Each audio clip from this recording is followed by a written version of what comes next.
ભાઈ, આ તમારી લાડકી બેનને કેમ તમારે મૂકવા ધક્કો ખાવો પડે? અને એનું મોઢું કેમ પડી ગયું છે? શું વાત છે? જુઓ રાધાબેન, વાત જાણે એમ છે કે મારી બેન જ્યારે મારા ઘરે આવતી હતી ત્યારે એસટી બસમાં એના ગળામાંથી ચેન ચોરાઈ ગયો છે. ચેન ચોરાઈ ગયો? પણ અહીંયાથી તો એ ખાલી મંગળસૂત્ર પહેરીને જ નીકળી હતી અને તું જ મૂકવા ગયો હતો ને? વાત જાણે એમ છે કે જે ચેન ચોરાઈ ગયો છે ને એ તમારા પડોશી મધુબેનનો હતો. અરે પણ મધુડીનો ચેન?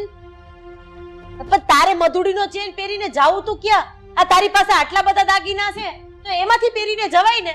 અને આમાંય સોનું વસ્તુ જેવી છે, તમે કોકની પહેરો ને એટલે ખોવાય જ જાય. બુદ્ધિ વગરની શું હાવતું?